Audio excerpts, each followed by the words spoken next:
bring death! Feel my steel between those bones! This is your starter guide for Gallanza in Granblue Fantasy Relink, and also serves to help you figure out if Gallanza is for you. But first, if anything is going to sell you on what makes Gallanza special,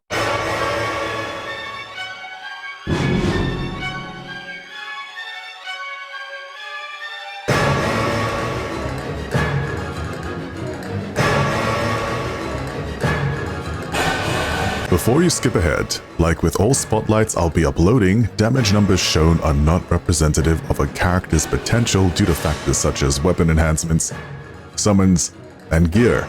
Mastery traits have been capped at 50 pre-master break for the sake of my own sanity when it comes to rolling these out. You can also see me actively farming Gallanza's weapon enhancements in this very video. P.S. Yo, if you want the coolest, most handsome Granblue Fantasy Relink Endless Ragnarok content heading your way, make sure you subscribe and follow me on all of these. Pretty please. So, the game plan of most Gallanza variants is to fill his Silver Wolf gauge and have it on. Once full, wow! It's an install that completely changes his attacks and has a lot of interactions specific to his master traits. Now, apart from a decent reach, his base form combos don't really have any game changes to note outside of Combo A, which has an easy-to-access gap closer. Great when you need to chain that reach with one of his active gap closers such as Dashing Lancer. His finishes can also be dodge cancelled to avoid some hefty animation lock.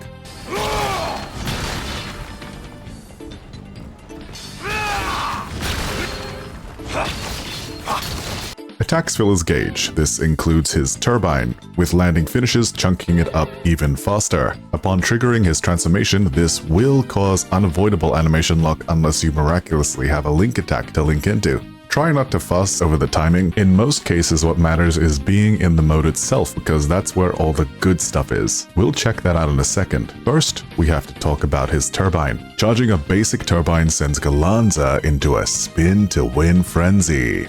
Spinning long enough enhances the spin, which can then lead into enhanced attacks. Enhanced Tier 1 ends on a giant sweep that blocks a connecting attack, which can then of course be dodge cancelled to save frames. Spinning too much will cause Gallanza to collapse.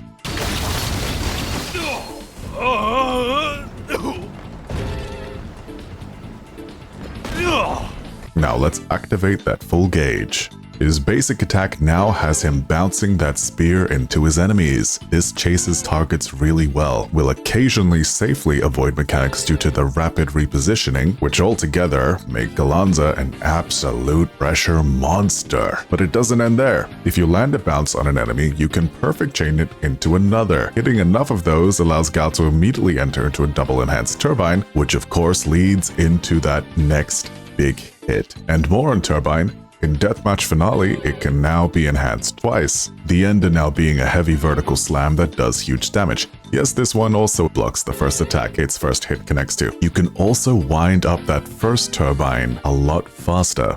Now, let's check out his active skills. For utility, he doesn't have much going for him. An active version of Deathmatch Finale sends him right into, you guessed it, Deathmatch Finale mode. Shock. But also grants a huge increase to his attack, and can also be used to extend an already installed Deathmatch Finale. Tip the Spear grants hostility and defense up. Gallanza's many AoE options can actually make decent use of this in Conflux, where it's possible to consistently pool fodder enemies. Unfortunately, when it comes to spot farming things, a slime run, for example, a ranged character is still the better go-to. Oh boy. With his offensive skills, we have Explosive Plunge, which serves as a gap closer, launching him up high into the safety of midair before crashing down into two huge bursts of damage to whoever is within the landing zone. The cooldown is pretty reasonable, and you should take it anyway, because it's just nice and pretty to look at. Following Explosive Plunge, we have Impale, which is a ranged piercing AoE that comes with up to 3 charges max. Not only does this deal consistently disgusting quick damage, there's also no charge up, making it really safe to use in most scenarios. Martial Spear is Gallanza's hype beam you experienced in many fights you faced him in during vanilla Relink, and it acts like one too. Martial Spear! Dusted! But you'll need to mash it to send out even more slashes. It has a huge range, and if you complete it, you're rewarded with a massive gap closer. Eye of the Storm is a nasty AoE that has him sweeping around his 2x4, preferably, blocking any connecting attacks, and generally not missing due to the coverage. It also has a really nice short cooldown. Dare I say the bread and butter of any gal worth his loot. Dashing Lanza is a multi-hit gap closer. It basically sticks Gal onto wherever he's locked onto, even if that lock-on is out of reach. Finally, Cyclone Skull Splitter sweeps in nearby foes and grants a defense down debuff. Get ready! Face your doom! This is maybe the only real pain point for Gallanza's skills. The coverage is awesome, and so is the defense down debuff it applies, but the animation is long, locks him into place, and the debuff only registers on that final hit. Let's move on to playing with his master traits. All three hover around a DPS focus, but can of course be played a little tankier. Let's begin with his Insight.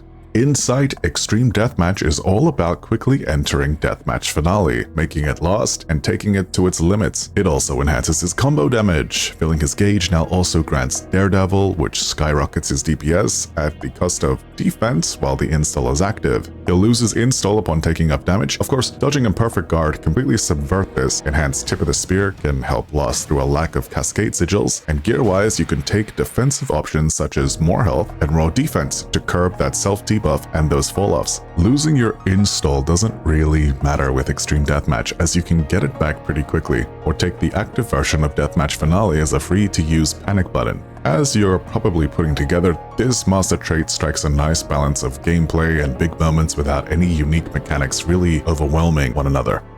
You'll often be in install mode, which means chasing speedy monsters is just what you do real well. Its innate downfalls are also really easy to cover if needed. Also, shirtless Gallanza. Everyone loves that. Next, Essence Turbo Turbine is his patent spin to win, taking the absurdity of his turbine even further, while really punishing missed timings from a perfect finisher. That's right, we now have perfect finishers. Activating these turbine perfect finishes grant a huge buff to his stats while in install. Depending on your own comfort level or sweaty teammates, you can go in two distinct directions. Tanking through it and weaving in your choice of active cooldowns as usual is fine, or you can pivot to maybe sticking on some less is mores, keep his HP a little on the lower side and really rely on perfect dodge invincibility windows while you keep that spin going. His master traits encourage this, as at rank 3 you can opt in to continue charging Turbine after dodging. The different levels of skill execution are massive, even though at a core level all you're doing is spinning. This is my personal favorite way to play Gallanza, if you couldn't tell by that first montage. Unfortunately, charge-specific sigils don't seem to really affect behavior while in Turbine, but you can Stout Heart, which is always nice. Honestly though, Nimble Defense is where it's at. Collapsing during Turbo Turbine will add a temporary fall-flat debuff that will immediately cause a collapse to a turbine using Gallanza while it's active. And it doesn't get removed even with his EX Essence rank trait that removes the debuff on collapsing. Not sure if that's intentional, but it isn't a game breaker, considering you're spinning.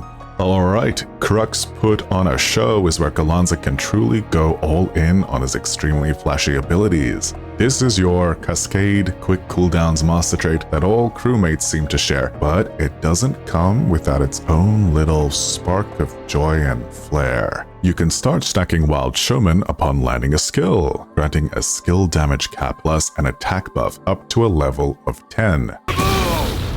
Feel the sting! Second, feel the sting!